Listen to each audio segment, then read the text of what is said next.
ये कहानी है एक जादुई द्वार की।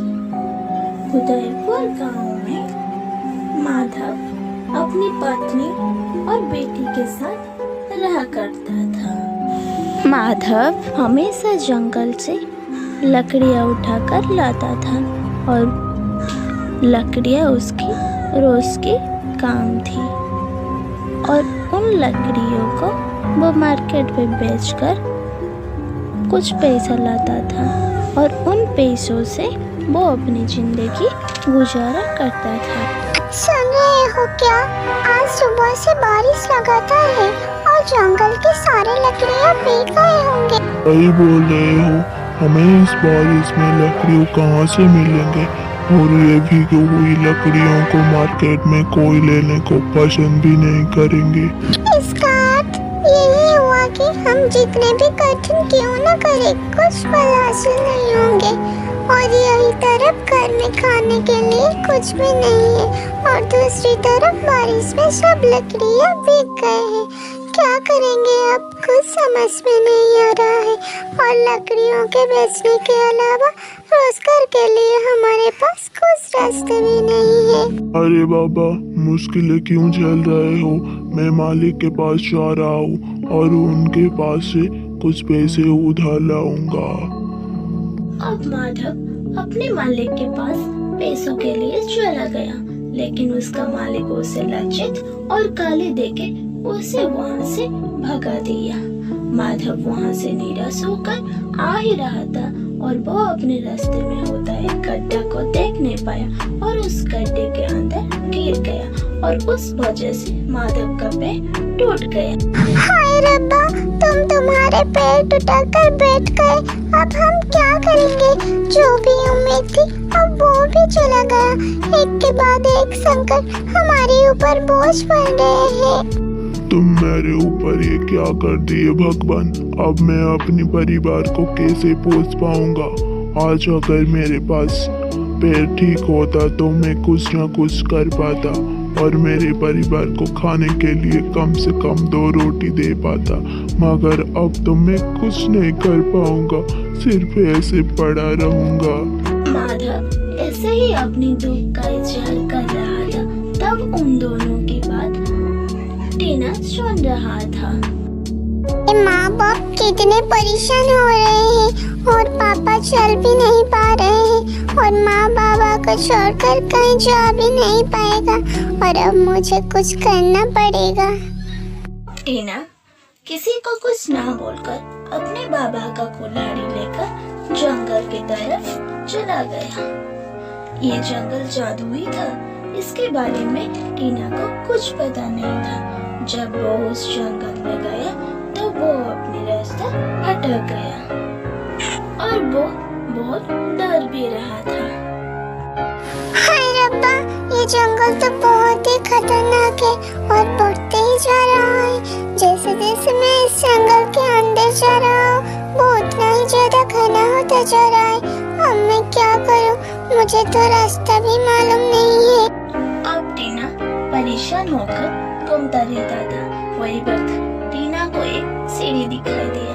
अब टीना उस सीढ़ी को देखकर खुश हो गया और वो अपने मन ही मन सोचा कि वो इस सीढ़ी की मदद से इस जंगल से निकल जाएगा।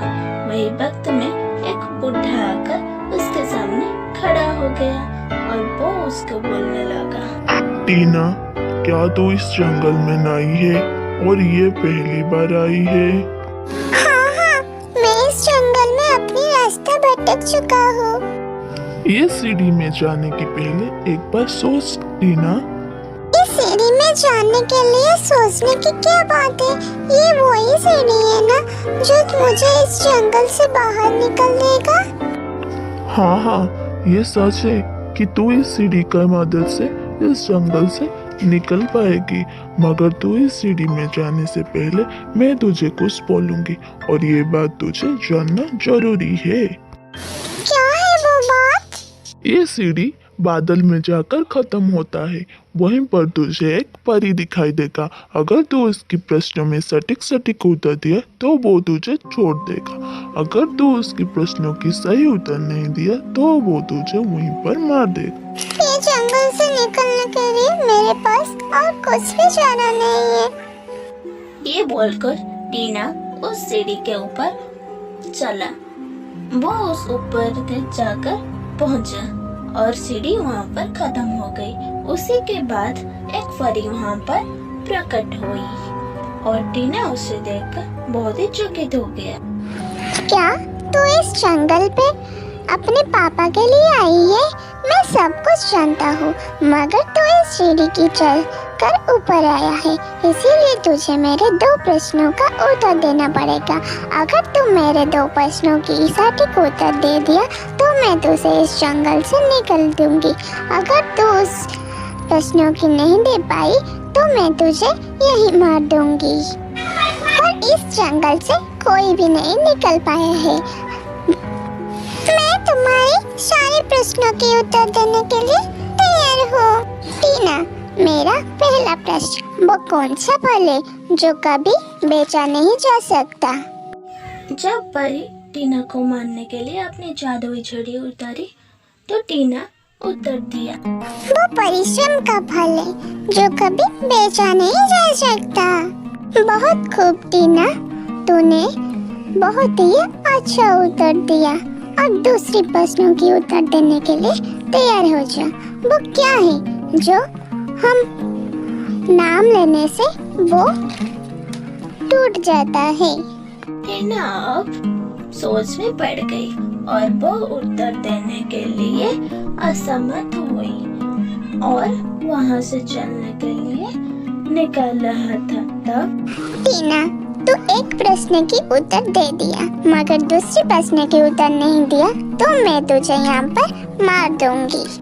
नम्रता, नम्रता ऐसी एक चीज है जिसके नाम लेने से वो टूट जाता है। बस टीना, तू मेरे दोनों प्रश्नों का अच्छे से उत्तर दी। मैं तेरे ऊपर बहुत ही खुश हूँ।